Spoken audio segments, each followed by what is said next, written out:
Gracias, Julio. Buen día a todos y a todas. Hoy a las 11 hay un cóctel en el salón de prensa de la Junta Central Electoral muy importante, porque ahí se va a presentar un spot de la Conferencia Internacional de la Asociación Mundial de Órganos Electorales, y el presidente de la Junta Central Electoral, el doctor Roberto Rosario, va a dar un dato muy importante. Siguen reconociendo a la Junta Central Electoral a nivel internacional. Y eso es importante no solamente para la Junta, sino para el país y para todos los dominicanos. Como todos los dominicanos estamos felices con las declaraciones de Juan Luis Guerra, como destacaba Julio, en una entrevista concedida a la BBC de Londres. Ojalá que esto motive a todo el dominicano, dominicana que tenga liderazgo internacional en las grandes ligas, artistas como Juan Luis, modelos de las grandes pasarelas del mundo que aparecen en portada, en Vogue. También extranjeros que han acogido a la República Dominicana como su hogar. Uno puede pensar en un Dani Rivera, en un Diego El Cigala, en un Julio Iglesias, entre otros. Vin Diesel también de una declaración de la República Dominicana. Vin Diesel también. Todo el que ame a la República Dominicana y el que apoye el plan, porque si no está en contra del plan no puede hablar mentira. Que por favor hable a favor nuestro. ¿Qué dijo Juan Luis? Que es una responsabilidad de todos los países dotar de los documentos a los haitianos. ¿Qué dijo Juan Luis? Que él apoya, que es un derecho soberano de la República Dominicana establecer sus reglas en términos de migración. Como dominicano, por supuesto que sé de la problemática, le dijo a la periodista. Estoy esperando y apoyando en todo a nuestro gobierno en ese sentido, porque tenemos el derecho de tomar las medidas que ellos encuentren que sean necesarias para legalizar a todas las personas que viven allá. Bien por Juan Luis, y cuánto nos ayuda a y hay que decir que la periodista la pregunta se la hizo con una mala intención, porque la pregunta es, ¿qué piensa usted de las repatriaciones que están habiendo en la República Dominicana de ciudadanos haitianos? Dando como un hecho esas repatriaciones masivas, no, y una crisis humanitaria. Porque él volvió a decir que le daba seguimiento, apoyaba en la segunda respuesta, porque después ya volvió a preguntarle diciendo, ¿y de la crisis humanitaria que se está produciendo? Dijo, no, el país tiene, mi país tiene todo el derecho de regularizar a los migrantes ilegales. Y no hay tales deportaciones masivas y no hay tal crisis humanitaria. Entonces, yo soy de las indignadas, de ese grupo de indignados por este acuerdo a que se llegó con el señor José del Carmen Cruz, dirigente reformista. Y voy a tener que auxiliarme de los abogados del equipo, de Humberto Paniagua, del equipo de 5 a 7, de Yolanda Martínez, que está con nosotros en la mañana, para que me aclaren, porque yo estoy muy confundida en torno a esto. ¿Para qué sirven los acuerdos? Brevemente, ustedes recuerdan, José del Carmen Ariza, acusado de falsificación de medicamentos. No, José del Carmen Ariza no. Perdón, José del Carmen Cruz, ay Dios mío. Ay, el empresario, ay Dios mío. Señores, ¿cómo van José del Carmen Cruz? Ay Dios mío, un abrazo. Claro que sí, un saludo para él. Recuerdo hace como 2 años, hubo una importante reunión de las empresas farmacéuticas del continente americano. Y ahí hablaron de los retos que tenía el sector. Uno de los principales, la falsificación de los medicamentos. ¿Y cómo llamaron a los responsables de esta malísima práctica, gravísima práctica? Asesinos sin armas.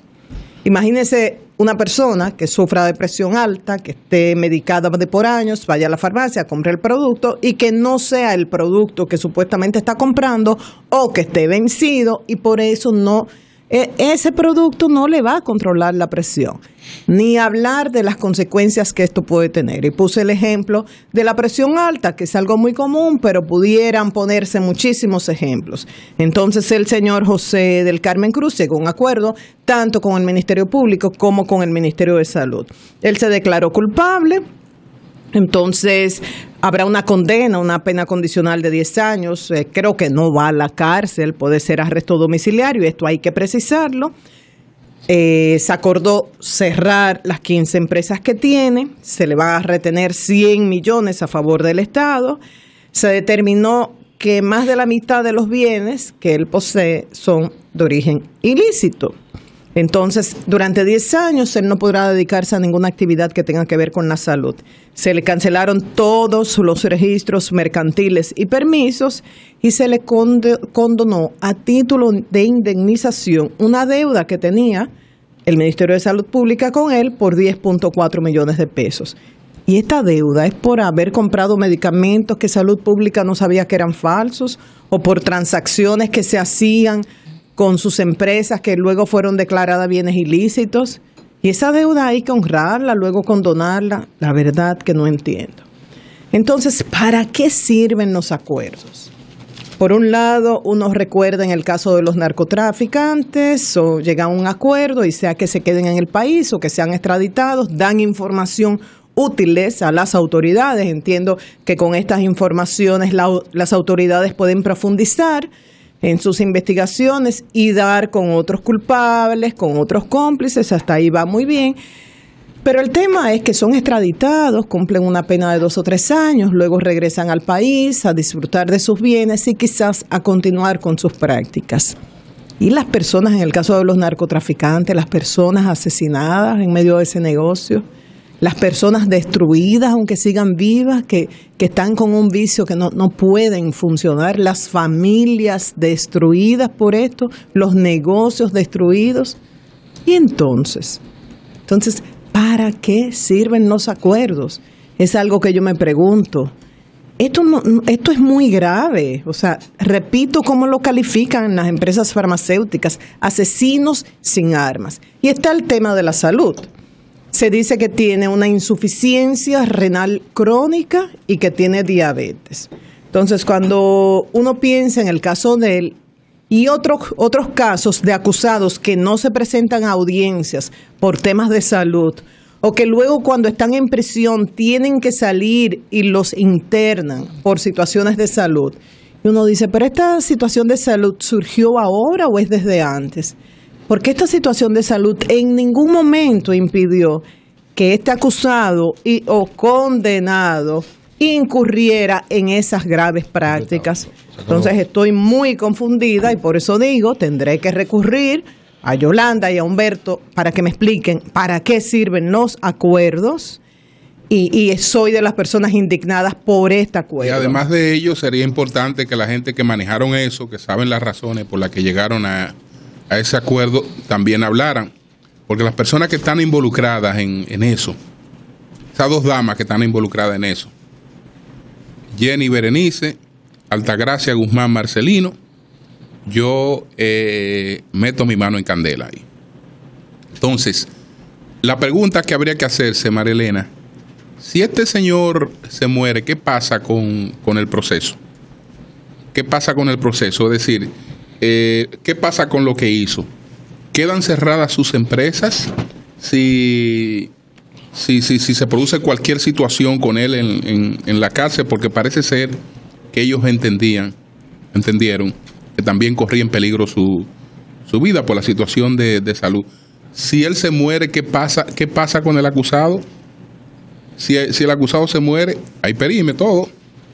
Ahí termina la persecución. ¿Qué pasa con las empresas? Entonces, los herederos de él pueden manejar esas empresas. Pero fueron cerradas. Ahora por la negociación y por el acuerdo. Pero el escenario que habría que tener es un escenario de no acuerdo con él. Bueno, vamos a dejarlo. La persona fallece en la cárcel. ¿Qué pasa con el proceso? Entonces, lo que dices es importantísimo que se explique. Claro. Sobre todo que justo en el día de ayer lo estaba buscando mientras hablaba, pero se me ha frisado, quería buscar el último mensaje que subió la fiscal, precisamente con el tema de aduanas, que ella dice que por no haber actuado en el caso anterior de aduanas, la falta de sanción penal a hechos como los ocurridos en Aduanas Santiago en el 2010 tiene, entre otras consecuencias, el caso Aduanas 2015. Es una opinión de Jenny Berenice sobre otro caso, pero lo que quiero es, insistiendo con el planteamiento que hace Julio, que yo coincido, que hace falta que se aclare, porque se manda una señal que uno no entiende y que puede ser peligrosa. Quizás sea el mejor acuerdo del mundo, como explica Julio, las consecuencias de no llegar a un acuerdo hubieran sido peores, pero esto hay que explicarlo. Y por otro lado, qué bueno ya finalmente que se está trabajando de manera conjunta empresarios turísticos, Ministerio de Medio Ambiente y Ministerio de Turismo. Esto es lo que hay que hacer y de manera sistemática sin parar, porque el tema de las algas es viejísimo, que yo recuerdo por lo menos desde el 2011. Entonces ya han transcurrido 4 años. O sea que se hubieran podido encontrar soluciones con 2 objetivos. Número 1, impedir que afecte al turista. ¿Por qué? Porque de verdad que nadie quiere bañarse en una playa llena de algas y cuando comienzan a descomponerse huelen muy mal. Nadie quiere estar en un sitio donde hay un olor muy desagradable.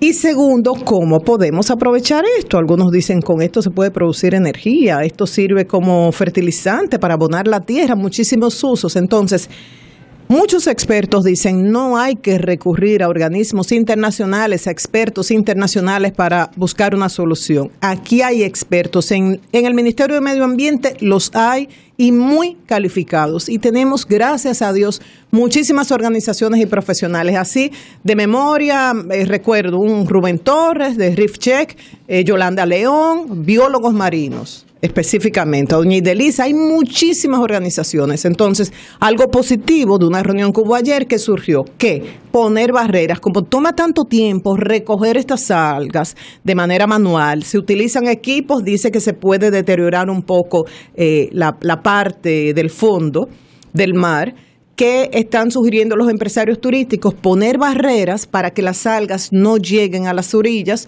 y no afecten a los turistas, que es el objetivo principal. Así que continúen trabajando de manera conjunta, medio ambiente, turismo, Amauris y los empresarios del sector turístico. El sol de la mañana.